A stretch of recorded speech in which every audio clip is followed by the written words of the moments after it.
What's up guys, it's your boy Harstem coming straight at you with a new Harstem Hour. And we're on the screen today. I figured out how my green screen works.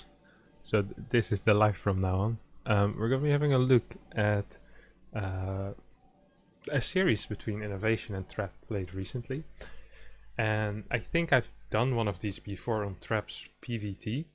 And if I do a Harstem Hour on someone twice, you know there's a good reason for it. And it's because Trap's PvT is so extremely impressive in its diversity that I think we can't highlight him enough. I could talk for an hour about one of his builds, but in every single series he does 4 different builds most of the time, difficult to scout, difficult to react to, and he seems to be a master of every single thing he does. Now of course everyone knows that even though it's called the Harstem Hour, I'm not going to be spending an hour talking about something because that sounds like a terrible time. So we're gonna try to do it in 30 minutes right here, as we as we have. Okay, the first thing that's interesting to note. All right, so if you think of PvT scouting timings, a lot of people will think, all right, after gate, like you want to get there really fast, see if your opponent is proxying something, or you can even go after gas. But Trap is one of those guys that's like, you know what, I think I can go a little bit later, and he's actually going for an 18 scout here. Like on 18 supplies. This is the 17th probe. He has maximum saturation on the minerals. Gives him a little bit more money. If you compare this to a gate scout, he might have 25 or 30 more minerals. Not the biggest of deal, but there is a difference there. And this scout timing has another advantage for him, and I'm about to get to that as well. Now, you might be wondering, why does not everyone just do this? There is some disadvantages, of course. Certain build orders are better against having such a late scout, even if you play core before Nexus. And those builds would be, I think, a 2 Rex or a 3 Rex, maybe even a 4 Rex, because against those builds you want to start a Zealot ASAP, basically. And that's not going to be the case when you do a 17th probe scout or an 18th scout. Usually we say the timing at which you leave is the timing we would call, or the supply you're currently at. Now, the thing that this does is, look at this.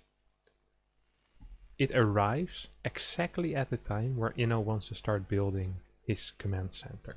So Innovation right now has 340 minerals. Usually at 138 is the timing where a Terran wants to be building his command center.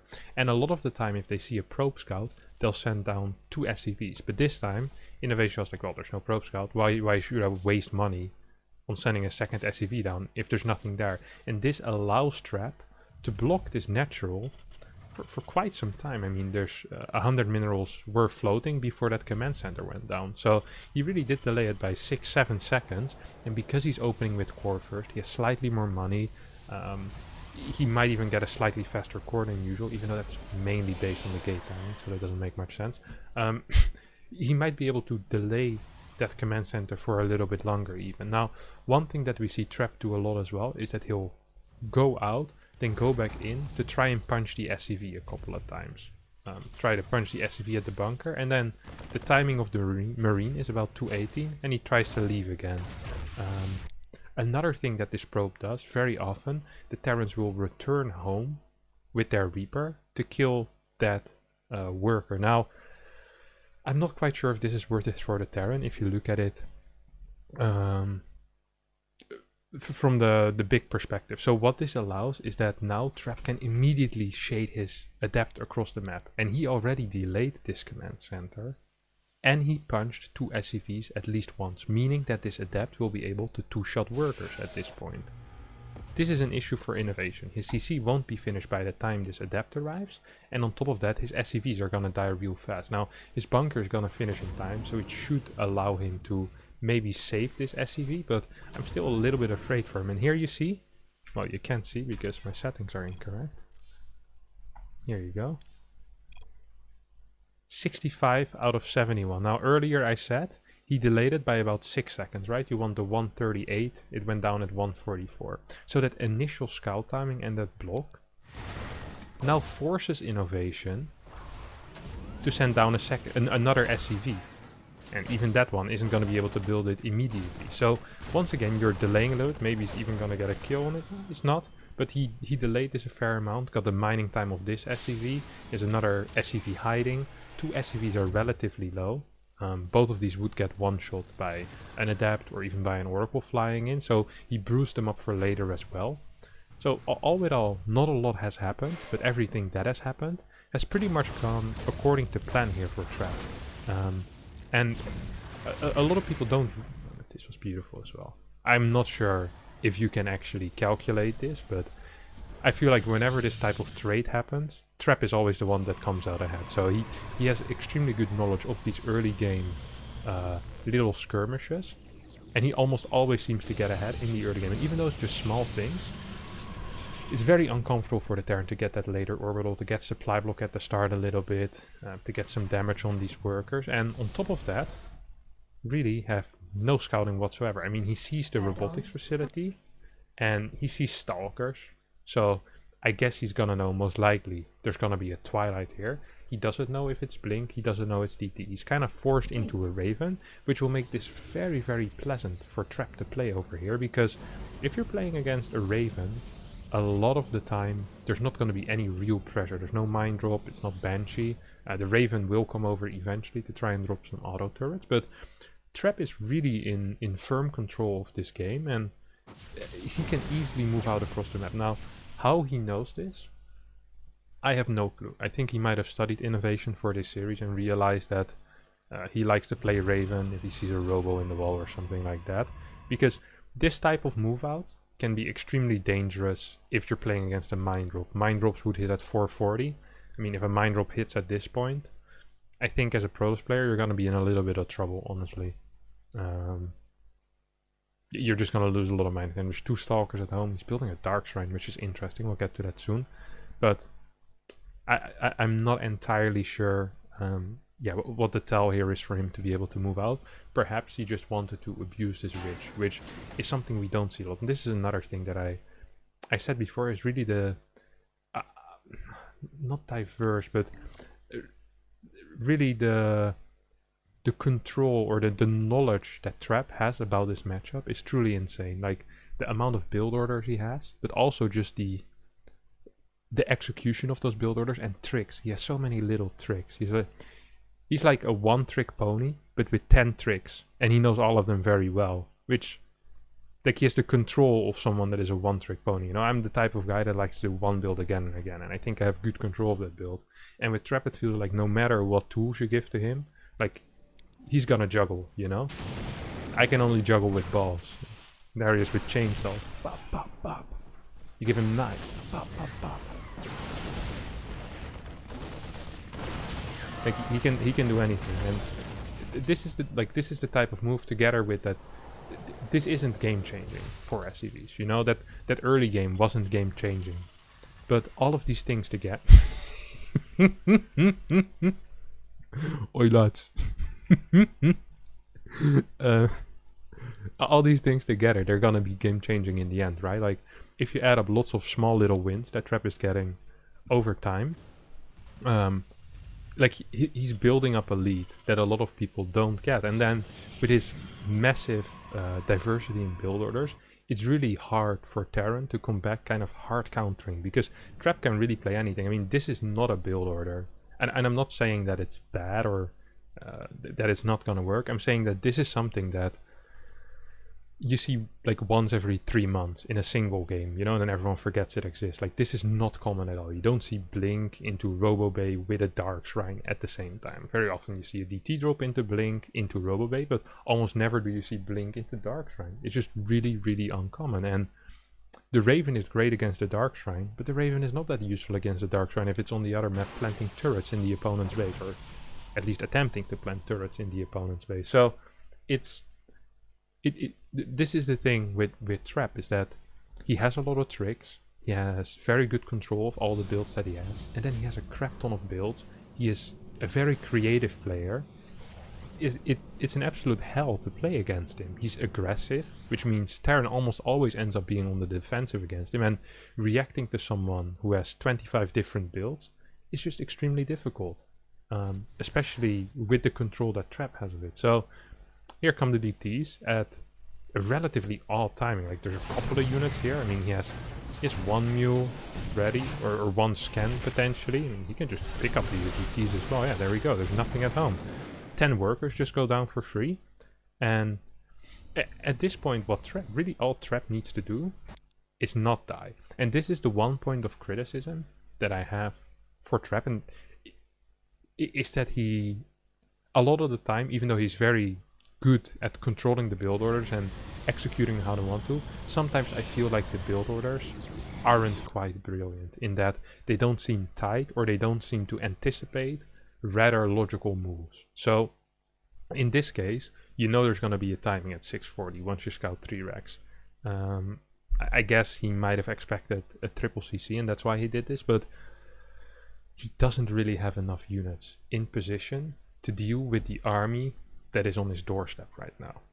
So that's the only point of criticism I have, is that sometimes it feels like the builds, they have a lot of cool things in them, but at the end of the day, he really should not be surviving at this point. I mean, he has 10 Stalkers against an absolutely massive army, and I think if this Raven doesn't fall here, and he can just disable this Colossus with the interference matrix, I think Trap is just completely dead, honestly. And that's kind of a waste, because he played an absolutely fantastic build. And because he doesn't get interference matrix here, he is still gonna win the game, even with batteries. He's absolutely not gonna die. He did a crap ton of damage. And now he's on 3 base. Down in upgrades, but in an absolutely fantastic spot. This is the type of move that I feel like he just kind of improvises, you know. It's not like he's played this scenario many times before, where he basically sees this being loaded up. He has a prism over here, and he predicts the path it will take back. He has an adept here for spotting. Look, he's even moving it to try and spot where these medevacs are coming from. He guesses kind of incorrectly, and then he still sees these medevacs. I think this is so beautifully done. He gets 1 medevac, gets a marauder, maybe 1 or 2 more marines, maybe all of these marines actually. But such a small move, really not costing him anything. He probably wanted to warp and stuff anyway. Gets him like 300-400 resources once again, and he's been pulling moves like this the entire game. And I know I'm only highlighting one game here, and that isn't really showing off his diversity, but it's just so crazy how many little things he does that you don't really see in other PvT players. You just don't. It's not as common, at least. Like if I think of other top tosses, I don't think of them as much of a trickster. Like stats is just very solid, very safe. Zest overly aggressive, likes to play a single build order over and over, but Trap just absolutely amazing to watch, I think. In his PvT especially. Not as big a fan of his PvZ, but his PvT is wonderful. And just the basics he has down, of course, as well. I mean, it's good map vision here. He has a counterattack ready at almost every point in the game. It's one of those things that you'll notice he's really good at keeping prisms alive. It hasn't died yet, which might not seem that impressive, but when there's mines burrowed around the map or stim marines trying to catch up with a marine, it's real easy to lose a prism. And the fact that he almost never seems to lose a prism, I think is really impressive, and really explains why he has such a high win rate in PvP. Now, one of the reasons why that is the case is that a lot of tosses is what they do is they go in a base, and the first thing they do is they drop their zealots, and then they start warping in immediately. What Trap does requires a little more control, but is better. What he does is he drops his zealots and keeps flying around with the prism until he makes sure that the coast is clear, or if the coast isn't clear, he can just piss off real fast again. So very often you see tosses put their warp prism in phase mode, and then they'll warp in 8 zealots, and they'll lose all 8 zealots, they lose the prism, or the prism gets sniped before the zealots finish up because 5 marines stim in. You know, something like that. With Trap, it's almost never the case. He almost always clears the little defenders that there are, and then he goes in to warp in. And in this case, he probably is warping in at home, because, let's be real, he has bigger things to worry about. But it's just one of those small things, once again, that's really going to help in the long run. Not having to rebuild the prism. Every toss that is watching this probably knows, well, yeah, rebuilding prisms, I would love to do it, but I also got to get my observers, I got to get my Colossus out. Like, when do I want to start disruptors? Like, robo time is extremely valuable, and not losing the prism is way more important. And as I say that, of course, Trap loses the prison, but for 14 workers, I think we can, you know, we can turn a blind eye on this one. We can be happy with the damage done. And really, he only lost 3 zealots and a prison for that. He got a good trade at the same time as well. It's 56 workers against 38. 30 has finished now for Inno, but I still think Trap is in a really fantastic position. Medevac count is extremely low. Colossi count is high. The only thing we're really lacking is something of a body for his army of Trap. He really doesn't have much of a behind himself. He just seems to just have Colossus, which there's a lot of splash, but against Marauders, of course, not that great. So I kind of like the addition of that single Immortal. It adds some beef to that army and also a lot of DPS to individual Marauders. So very often you'll see me say things, well, like once you get 3 for Colossus, you want to add Disruptors, but if your supply is this low, a Disruptor is basically another Colossi in that it adds another form of splash, but splash is only good if you can do a lot of it over time. Like the bigger the armies, the better splash becomes, right? You know it. If you have three Marauders against 1 High Templar, the 1 High Templar is just not as useful. But if you have 20 Marauders against 1 High Templar and 14 Stalkers, the High Templar suddenly is a way bigger threat. It's better at zoning and it just does its job way better. So you always got to kind of keep that in mind, that splash actually gets better the bigger the armies get. So sometimes if you already have a lot of splash, in this case adding another Colossi or Disruptor, even though there's really nothing to hard counter these units at the moment, I mean there's 2 Vikings, there's nothing to contest that Colossus count, it's better to not get those and to get that Immortal out. Comes a couple of Stalkers, a bunch of Zealots really adding some meat to this army, and I mean at this point it's just here, all Trap really needs to do is a proper fight. Now this sounds easy, and honestly in this case it's gonna be extremely easy. Like, he just has a way bigger army, his upgrades are fine, I mean he has +1. The only thing we can really say here that he needs to be careful of is an SCV pool and then like some type of surround.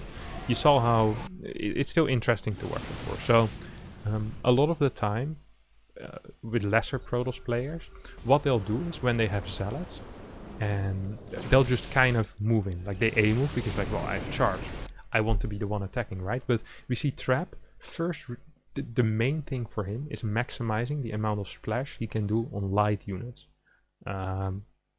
like units that die quickly to this Colossus. So first, rather than A moving in, we see him kind of kite back for a bit, mitigating a lot of the damage of these Marauders and trying to take down as many SCVs as possible. And now he can still charge in, like there's still a charge available. It's not like he used it, you know? And he gets a very clear fight. He still would have won if he had A move, but usually if you just straight up A move or just try to attack the Marauders here, what happens is you kind of get kited under the Vikings, especially if there's a higher Viking count. You can just lose your Colossi. So it's a cool little move there that Trap did. Not necessary in this case, but still pretty impressive. You know what? Let's do another quick game of Trap, hey? I think it would be interesting. I don't want now. We'll do one more, so we'll at least hit our half hour. I just open that bad boy up. Alrighty, here we are. Pillars of Gold this time. I have no clue what the score is. Let's put some numbers down. Who really cares? 3-3. Final game of a best of 7 guy. I don't know. I think it was a best of 5. I think this is the final game. Sorry for spoiling. That's just what life is all about. We have Trap in the top right, of course, on Pillars of Gold, and one of the things that's cool, once again, is that you remember when I mentioned how good that scout was that he did last time, but I also mentioned the downsides of it. And Trap is not someone that likes to consistently take risks, or well, he likes to consistently take risks, but all of the time he takes different risks. So the other time he scouted slightly later, maybe risking himself losing to a proxy 2-rex or a proxy 3-rex, which are uncommon builds, by the way, so it's a small risk, but he doesn't want to consistently do it. He wants to always switch it up, and he'll make different calls Not even necessarily based on what he sees, but just before the game, he'll be like, all right, I'm gonna take this risk, I'm gonna take this risk, and I'm gonna accept that I'm gonna be behind, or maybe even straight up losing in certain situations, but it's gonna make me a very unpredictable player, and it's gonna make me a very difficult player to play against. Almost impossible to hard counter. Terrans, I don't think it's possible for a Terran to have, almost impossible for a Terran to have a proper game plan going into a series against Trap. He has too many build orders, he's too diverse, and his scout timings, his unit movement, I think just doesn't really allow for free wins as you could kind of hard counter a Zest or a Stats, who are top tosses nonetheless, but they're lacking the joie de vivre, the ooh la la that Trap really has in its play, which, you know, I should put on some music. That's too loud. Never mind. The one thing he does pretty consistently though is that he does get back with this probe, and really the only reason he does that is to double tap the SCV to make sure that he can two-shot it if the Adept ever makes it across the map, which I still think is a cool play. I think it's also worth if you pull back the Reaper. The moment you see the Reaper here, you're gonna finish up this Adept shade 100% of the time. He already was planning on finishing it up no matter what, because he built a straight up battery in his main base. It's cool to see, actually. I like that. I do like that. Even gets to send a second Adept straight across the map because of that, and goes into a Stargate. Now, the thing with Stargate is that it's not that popular to play Oracle from a core before a Nexus, simply because you don't have a lot of gas. It's difficult to transition out of. So lately actually we've been seeing some Nexus before core, especially on bigger maps, and then going into 2-3 Oracles, Blink Stalkers. But because this is a core first, a lot of the time we're going to be seeing Phoenixes, and we see Trap obviously once again back with these Adepts trying to do some damage. Now,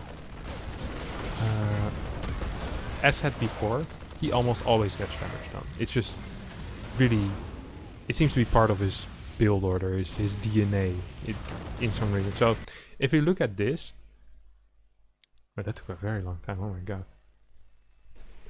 You really see that it's an insane amount of damage he's doing here. Not only is he gonna kill what, this was beautiful as well, the split shot there.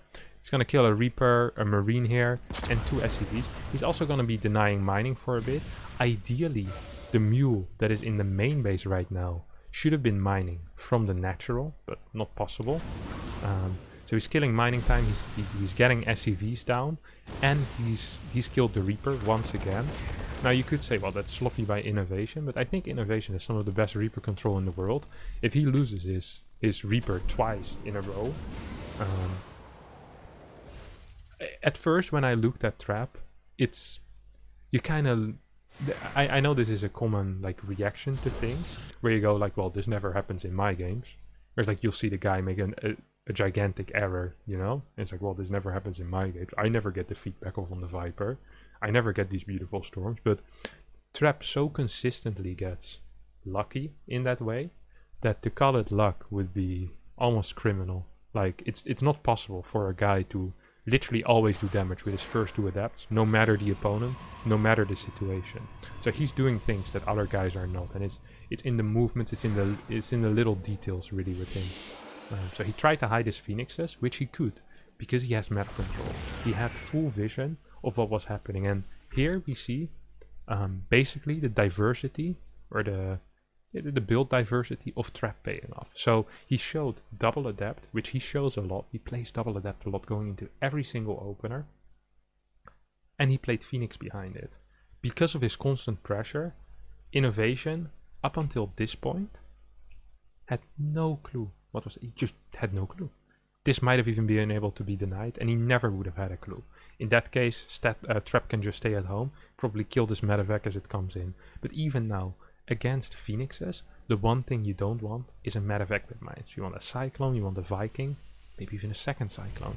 Maybe even a second Viking and a second Cyclone. I've seen people... What the hell is that? Outside my window, it's like 10 birds. I wish you guys were there to see it. But yeah, back to these birds. In order to properly deal with them, most of the time you're gonna want some type of anti-air defense, and we see the delayed response with the Viking Cyclone. But until then, these Phoenixes basically have free range. This is why mines aren't as good against Phoenixes. They don't one-shot them, so you can tank a shot, then clear it up. And if there's no real solid anti-air, which, let's be real, there really isn't, these Phoenixes are just kind of gonna have free reign, not only to do damage, whether that be minor or major damage, but also really, look at this, you see it? Once again, that split shot there, beautiful. Really maximizing his damage, but also getting good information, knowing what he's going to be vulnerable against. So he loses 2 adepts here, which, now, you might think of that trait as not completely worked, right? Because you think about it, he lost 2 adepts, he killed 2 marines and 2 SCVs, but these adepts were already useless. Like, from this point on, having adepts in your army is about as useless as taking 4 probes with your army. Like, they barely do any damage to units like cyclones and stuff like that. This was like, he had a window with them and he had to sacrifice them basically, or they're gonna be spotters on the map. You know, you put one here and you put one here, they die when the army arrives. That also could be a play. But instead he tries to get the most of it, tries to get some damage with it still, because he already has tools for good map control. He has these Phoenixes, which give him a lot of vision. He has this Observer that's going to be in a nice position as well.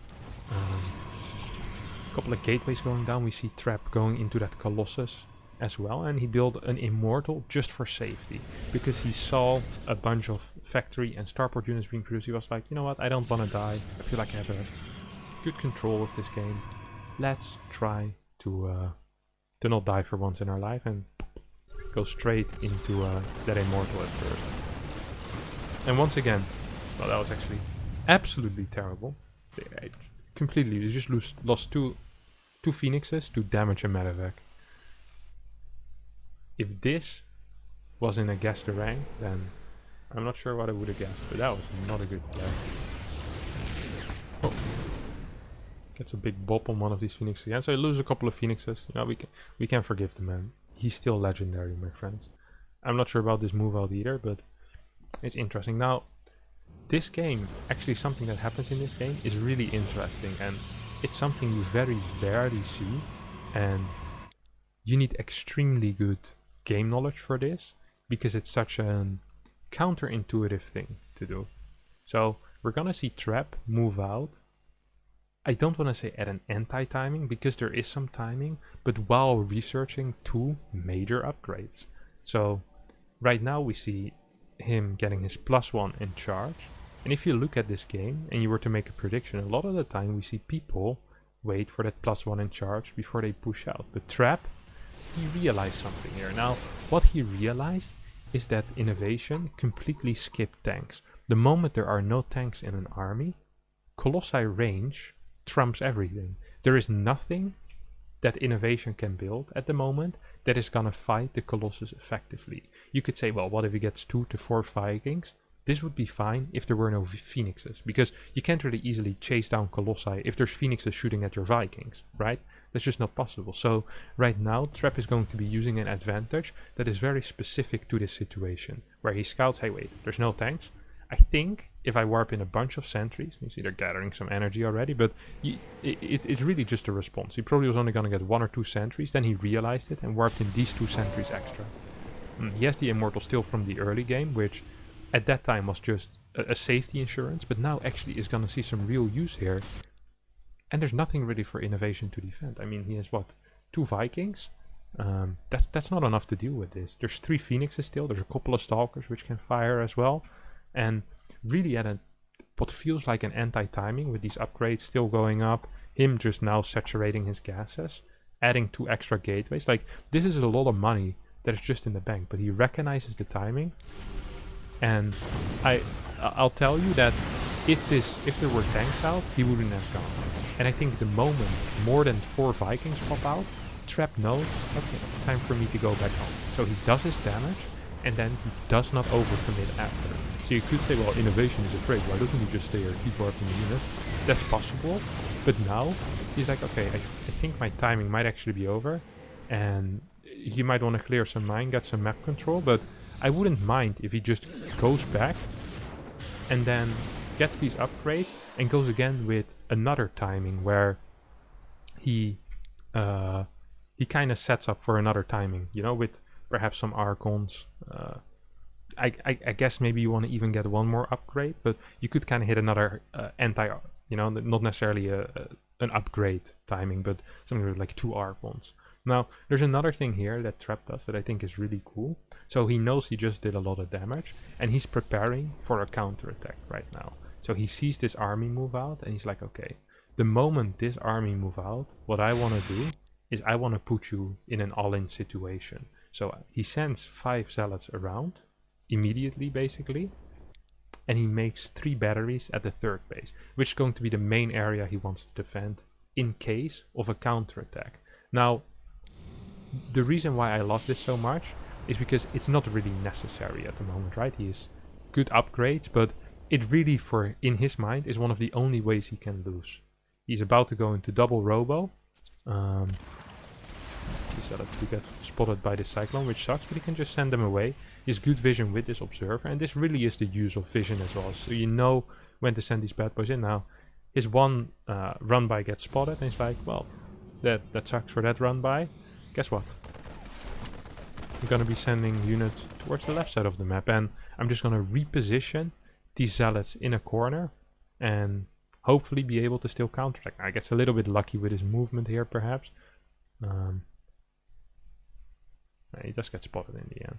So if Innovation is paying attention, he'll be able to get it. But he just sets up these 2 counterattacks while teching up to attack. That is so superior to Innovation, especially if he managed to keep somewhat of a supply lead, that it's going to be really difficult for Innovation to win a game here. And he sees his opponent move out, he goes in with the zealots, and then afterwards, after he pulls his opponent kind of out of position, he goes in with the next bunch of zealots. So very often what happens is Terran will send their entire army here to deal with these zealots and leave their 3rd base exposed.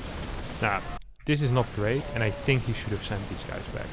Like, the moment he sees that, he should send them back, because this is a big loss actually. He just lost 1400 minerals for free.